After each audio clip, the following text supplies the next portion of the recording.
नमस्कार। आज की चर्चा विज्ञान के एक बहुत ही महत्वपूर्ण अध्याय पर है, अम्ल, क्षारक एवं लवण। बिल्कुल। हम इस अध्याय के जो परीक्षा उपयोगी और सरल नोट्स हैं, उन्हें एक एक करके समझेंगे। हाँ, हमारा लक्ष्य यही है कि हम अम्ल, क्षारक और लवण की अवधारणाओं, उनके गुणधर्मों और उनकी रासायनिक अभिक्रियाओं को चरण दर चरण समझें। ठीक वैसे ही जैसे एक शिक्षक क्लास में समझाता है। हम हर विषय को पहले शब्दशः पढ़ेंगे, जैसा नोट्स में लिखा है, और फिर उसे आसान भाषा में समझेंगे। तो चलिए शुरू करते हैं। पहली स्लाइड है अम्ल, क्षारक की पहचान और उनके गुणधर्मों के बारे में। सबसे पहले बात करते हैं अम्ल यानी एसिड की। ठीक है, तो नोट्स में पहला बिंदु है स्वाद। ये स्वाद में खट्टे होते हैं। अच्छा, तो अम्ल का सबसे पहला गुण यही है कि इनका स्वाद खट्टा होता है, जैसे नींबू का रस। एकदम सही। अगला बिंदु है लिटमस परीक्षण। ये नीले लिटमस पत्र को लाल कर देते हैं। इसका मतलब है कि जब हम नीले रंग के लिटमस पेपर को किसी अम्लीय विलयन में डुबोते हैं तो उसका रंग बदलकर लाल हो जाता है। ये अम्ल को पहचानने का एक तरीका हुआ। हाँ, और तीसरा बिंदु सबसे जरूरी है, जलीय विलयन। ये जलीय विलयन में H+ आयन देते हैं।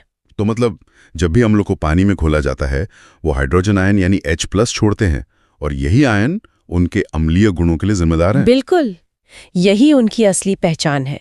नोट्स में कुछ उदाहरण भी हैं, हाइड्रोक्लोरिक अम्ल, H2SO4 और नींबू का रस। ठीक है, अब आते हैं क्षारक यानी बेस पर। ये अम्ल के ठीक विपरीत होने चाहिए। हाँ, पहला गुण है स्वाद।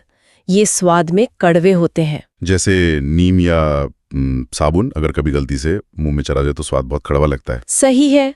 लिटमस परीक्षण में भी ये उल्टे हैं। लिखा है ये लाल लिटमस पत्र को नीला कर देते हैं।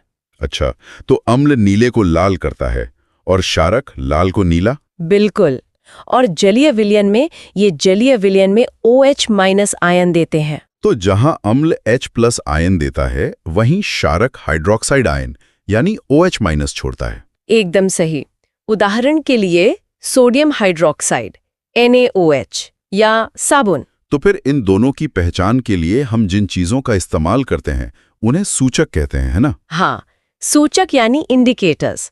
नोट्स में लिखा है वो पदार्थ जो बताते हैं कि कोई विलयन अम्लीय है या क्षारकीय। मतलब ये रंग या गंध बदलकर हमें सिग्नल देते हैं। और ये सूचक भी अलग अलग तरह के होते होंगे। हाँ, देखिए, नोट्स में 3 तरह के सूचक बताए गए हैं। पहले है प्राकृतिक सूचक, लिटमस, हल्दी, लाल पत्ता गोभी। ये हमें प्रकृति से मिलते हैं। अच्छा। दूसरे हैं संश्लेषित सूचक, मेथिल ऑरेंज, फिनोल्फ्थिलीन।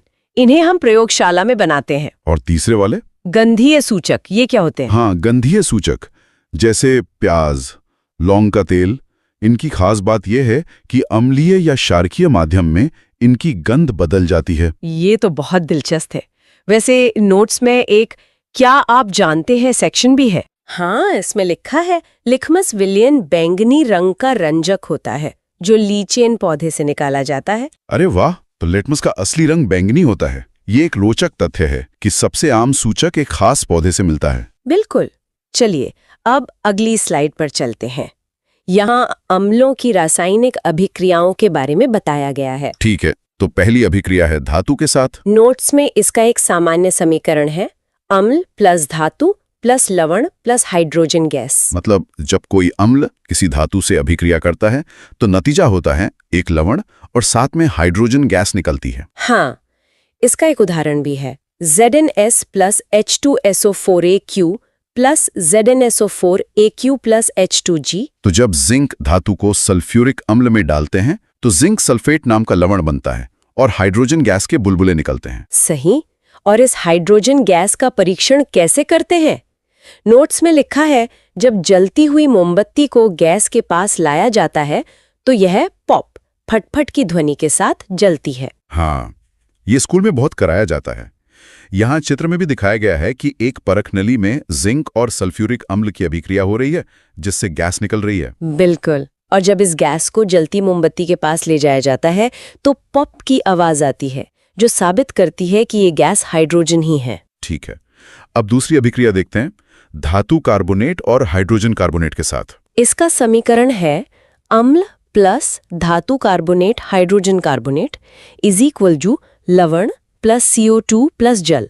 अच्छा, तो यहाँ 3 चीजें बनती हैं, लवण, कार्बन डाइऑक्साइड गैस और जल। हाँ, जैसे उदाहरण है Na2CO3S plus 2HClAq is equal to 2NaClAq plus H2OL plus CO2G। मतलब सोडियम कार्बोनेट पर हाइड्रोक्लोरिक अम्ल डालने से सोडियम क्लोराइड यानी साधारण नमक, पानी और कार्बन डाइऑक्साइड गैस बनती है। और इस कार्बन डाइऑक्साइड गैस का भी कोई परीक्षण होता होगा? हाँ, होता है। नोट्स में लिखा है, उत्पन्न CO2 गैस को चूने के पानी CaOH2 से प्रवाहित करने पर पानी दूधिया हो जाता है। अच्छा, और चित्र में भी यही दिखाया गया है। पहली परख नली में अभिक्रिया से CO2 गैस निकल रही है, जिसे एक नली से दूसरी परख नली में भेजा जा रहा है, जिसमें चूने का पानी है। और जैसे ही CO2 गैस चूने के पानी के संपर्क में आती है, वो उसे दूधिया कर देती है। ये CO2 की उपस्थिति का पक्का सबूत है। कमाल है। चलिए अब अम्लों की तीसरी अभिक्रिया पर आते हैं। ये है क्षारक के साथ अभिक्रिया। इसे उदासीनीकरण अभिक्रिया भी कहते हैं। समीकरण है अम्ल प्लस क्षारक लवण प्लस जल। उदासीनीकरण मतलब न्यूट्रलाइजेशन। जब अम्ल और क्षारक आपस में मिलते हैं तो वो एक दूसरे के प्रभाव को खत्म कर देते हैं। बिल्कुल, और बनाते हैं लवण और जल। वो एक दूसरे को न्यूट्रल कर देते हैं, इसीलिए इसका नाम उदासीनीकरण है। चित्र में भी दिखाया है कि कैसे HCl जो कि एक अम्ल है और NaOH जो एक क्षारक है मिलकर NaCl यानी लवण और H2O यानी जल बना रहे हैं। सही। अब चौथी अभिक्रिया है धात्विक ऑक्साइडों के साथ। इसका समीकरण भी कुछ वैसा ही लग रहा है, अम्ल प्लस धात्विक ऑक्साइड लवण प्लस जल बनता है। तो क्या इसका मतलब ये है कि धात्विक ऑक्साइड क्षारक की तरह व्यवहार करते हैं? आपने बिल्कुल सही पकड़ा। नोट्स में यही निष्कर्ष लिखा है। धात्विक ऑक्साइडों की प्रकृति क्षारकीय होती है क्योंकि वे अम्ल के साथ क्षारक जैसा ही व्यवहार करते हैं। अच्छा, तो ये भी एक तरह की उदासीनीकरण अभिक्रिया ही है? एकदम। जैसे नोट्स में बताया है कि कॉपर ऑक्साइड CuO पर हाइड्रोक्लोरिक अम्ल HCl डालने पर विलयन का रंग नील हरित हो जाता है। और चित्र में भी दिख रहा है कि काले रंग के कॉपर ऑक्साइड में जब HCl डाला जाता है तो कॉपर क्लोराइड बनने के कारण विलयन का रंग बदलकर नीला हरा हो जाता है। सही। इसका समीकरण है CuOS plus 2HClAq equals to CuCl2Aq plus H2OL। बहुत बढ़िया। अब अम्लों की अभिक्रियाएं तो हो गई, अब क्षारकों की अभिक्रियाओं पर आते हैं। ठीक है, तो क्षारकों की पहली अभिक्रिया है धातु के साथ। इसका समीकरण है क्षारक प्लस धातु लवण प्लस हाइड्रोजन गैस। ये तो अम्ल जैसा ही है, पर नोट्स में एक नोट भी लिखा है, यह अभिक्रिया सभी धातुओं के साथ संभव नहीं है। हाँ, ये बहुत महत्वपूर्ण बात है। ये अभिक्रिया केवल कुछ ही धातुओं के साथ होती है, सबके साथ नहीं। अच्छा, इसका कोई उदाहरण? उदाहरण है 2NaOH plus ZnS 2Ne2Zn02Aq plus H2G। यहाँ सोडियम जिंकेट नाम का लवण बन रहा है। चित्र में भी यही दिखाया गया है। परख नली में जिंक को सोडियम हाइड्रोक्साइड जो एक क्षारक है उसके साथ गर्म करने पर हाइड्रोजन गैस निकल रही है। बिल्कुल। अब क्षारकों की दूसरी अभिक्रिया है अधात्विक ऑक्साइड के साथ। इसका समीकरण है क्षारक प्लस अधात्विक ऑक्साइड लवण प्लस जल। ये समीकरण आपको कुछ याद दिला रहा है? हाँ, ये तो अम्ल और क्षारक की अभिक्रिया जैसा ही है। तो क्या इसका मतलब है कि अधात्विक ऑक्साइड अम्लीय होते हैं? एकदम सही। निष्कर्ष यही है, अधात्विक ऑक्साइडों की प्रकृति अम्लीय होती है। यह उदासीनीकरण अभिक्रिया जैसी ही है। अच्छा, तो धातु के ऑक्साइड क्षारकीय होते हैं और अधातु के ऑक्साइड अम्लीय। ये तो एक पैटर्न बन गया। बिल्कुल। इसका सबसे अच्छा उदाहरण है CaOH2 का Aq प्लस CO2 का G is equal to CaCO3S plus H2OL। अरे, ये तो वही चूने के पानी का दूधिया होना है। यहाँ कार्बन डाइऑक्साइड एक अधात्विक ऑक्साइड है और चूने का पानी एक क्षारक। सही। चित्र में भी यही दिखाया गया है कि कैसे कार्बन डाइऑक्साइड चूने के पानी से क्रिया करके उसे दूधिया कर देती है। बहुत बढ़िया। अब अगली स्लाइड पर चलते हैं। अम्ल क्षारकों में समानता। हाँ, क्या आखिर इन सब में एक जैसी बात क्या है? पहले अम्लों का व्यवहार देखते हैं। लिखा है, सभी अम्ल जल में घुलकर हाइड्रोजन आयन H+Aq या हाइड्रोनियम आयन H3O+ उत्पन्न करते हैं। तो मतलब हर अम्ल की असली पहचान यही है कि वो पानी में घुलकर H+ आयन देता है? हाँ, और अम्लों का जो अम्लीय गुण है वो इन्हीं H+ आयनों के कारण होता है। इसी वजह से अम्लीय विलयन में से बिजली भी प्रवाहित हो सकती है। ठीक है। और क्षारकों का व्यवहार? वो भी समान है। सभी क्षारक जल में घुलकर हाइड्रोक्साइड आयन OH- उत्पन्न करते हैं। अच्छा, और यहाँ एक और परिभाषा है। जो क्षारक जल में घुलनशील होते हैं उन्हें क्षार एल्कली कहते हैं। हाँ, ये एक महत्वपूर्ण बात है। पानी में घुलने वाले क्षारकों को ही क्षार कहा जाता है। इसी स्लाइड में तनुकरण या डाइल्यूशन के बारे में भी बताया गया है। हाँ, तनुकरण। जल में अम्ल या क्षारक मिलाने पर आयन की सांद्रता H3O+ OH- में प्रति इकाई आयतन में कमी होने की प्रक्रिया को तनुकरण कहते हैं। आसान भाषा में कहें तो जब हम किसी अम्लीय क्षारक में पानी मिलाते हैं तो उसके आयनों की सघनता कम हो जाती है और इसी को डाइल्यूशन कहते हैं। बिल्कुल, और यहीं पर एक बहुत जरूरी सुरक्षा नियम आता है। नोट्स में इसे अत्यंत महत्वपूर्ण बताया गया है। क्या है वो? हमेशा अम्ल को धीरे धीरे जल में मिलाना चाहिए, न कि जल को अम्ल में। अच्छा, अम्ल को पानी में, पानी को अम्ल में नहीं, ऐसा क्यों? क्योंकि ये एक ऊष्माक्षेपी प्रक्रिया है, मतलब इसमें से बहुत गर्मी निकलती है। अगर आप अम्ल में पानी डालेंगे तो बहुत ज्यादा गर्मी पैदा होगी, जिससे मिश्रण उछलकर बाहर आ सकता है और जला सकता है। समझ गया। इसीलिए चेतावनी का चिन्ह भी बना होता है। ये जानना बहुत जरूरी है। बिल्कुल। अब अगली स्लाइड है विलयन की शक्ति के बारे में, यानी पीएच स्केल। पीएच स्केल, ये क्या होता है? परिभाषा है किसी विलयन में उपस्थित हाइड्रोजन आयन H+ की सांद्रता मापने का स्केल।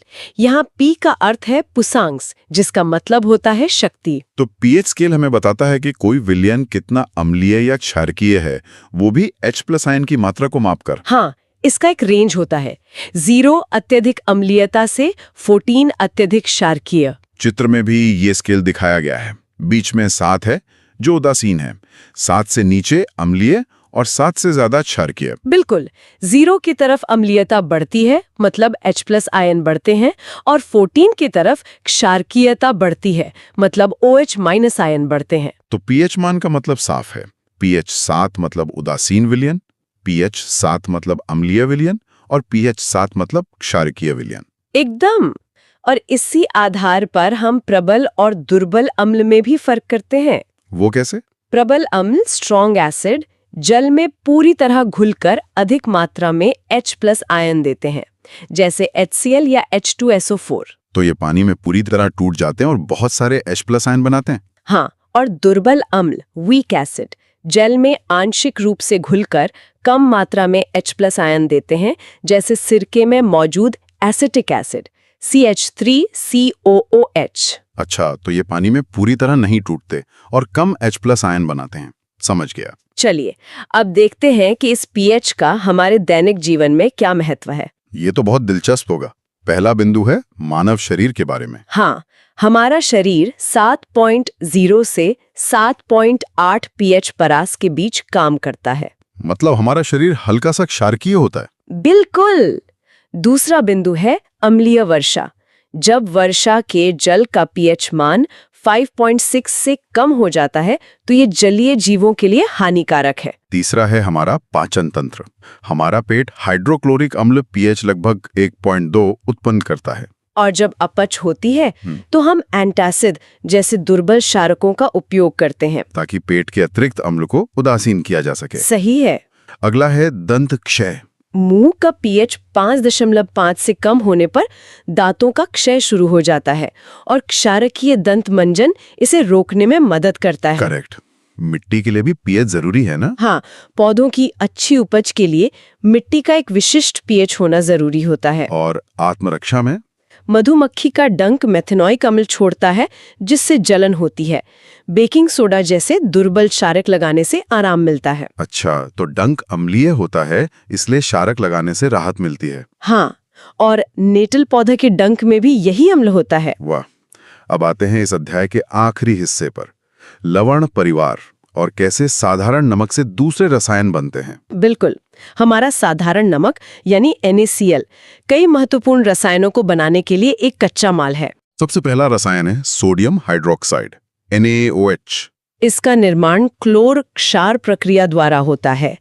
सोडियम क्लोराइड के जलीय विलयन से विद्युत प्रवाहित करने पर बनता है। मतलब नमक के पानी में बिजली प्रवाहित करने पर। चित्र में भी यही प्रक्रिया दिखाई गई है। एनोड पर क्लोरीन गैस, कैथोड पर हाइड्रोजन गैस और विलयन में NaOH बन रहा है। एकदम सही। अब दूसरा रसायन है विरंजक चूर्ण, ब्लीचिंग पाउडर, CaOCl2। ये कैसे बनता है? शुष्क बुझे हुए चूने CaOH2 पर क्लोरीन गैस की क्रिया से बनता है। और इसका उपयोग नोट्स में लिखा है वस्त्र उद्योग में विरंजन के लिए, पीने वाले पानी को रोगाणु मुक्त करने के लिए। हाँ, कपड़ों का रंग उड़ाने और पानी को साफ करने में। ठीक है, अब अगली स्लाइड पर बाकी रसायनों को देखते हैं। तीसरा है बेकिंग सोडा। इसका रासायनिक नाम है सोडियम हाइड्रोजन कार्बोनेट और इसका उपयोग बेकिंग पाउडर बनाने में, एंटासिड के रूप में और अग्निशामक में होता है। हाँ, केक बनाने, पेट की एसिडिटी कम करने और आग बुझाने वाले यंत्रों में। चौथा है धोने का सोडा, वॉशिंग सोडा। इसका उपयोग कांच, साबुन, कागज उद्योगों में, घरों में साफ सफाई और जल की स्थायी कठोरता हटाने के लिए होता है। सही है। और पांचवा जो बहुत दिलचस्प है वो है प्लास्टर ऑफ पेरिस। हाँ, जो टूकी हड्डियों पर प्लास्टर चढ़ाने के काम आता है।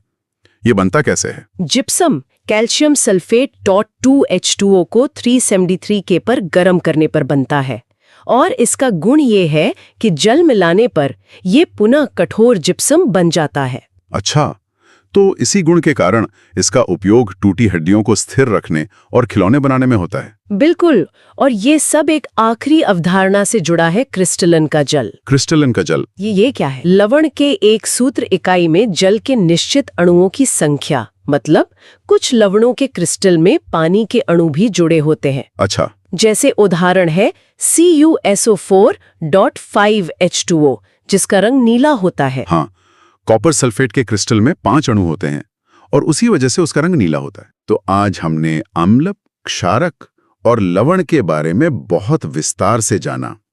हमने उनके गुणधर्म, अभिक्रियाएं, pH स्केल का महत्व और साधारण नमक से बनने वाले उपयोगी रसायनों के बारे में सीखा। बिल्कुल, ये अध्याय हमें सिखाता है कि रसायन विज्ञान केवल प्रयोगशाला तक ही सीमित नहीं है, बल्कि हमारे दैनिक जीवन का एक अभिन्न अंग है, हमारे पाचन से लेकर घर की सफाई तक। सही कहा। अब जब हम अपने आसपास की दुनिया को देखेंगे तो शायद हर चीज में अम्ल, क्षारक और लवण की भूमिका नजर आएगी। हाँ, और ये एक सवाल भी छोड़ जाता है। सोचिए और कौन कौन सी दैनिक क्रियाएं हैं जिन्हें अब आप इस नए ज्ञान के दृष्टिकोण से समझ सकते हैं। अगर आप सभी सब्जेक्ट्स के नोट्स चाहते हैं तो वीडियो के डिस्क्रिप्शन बॉक्स को जरूर चेक करें।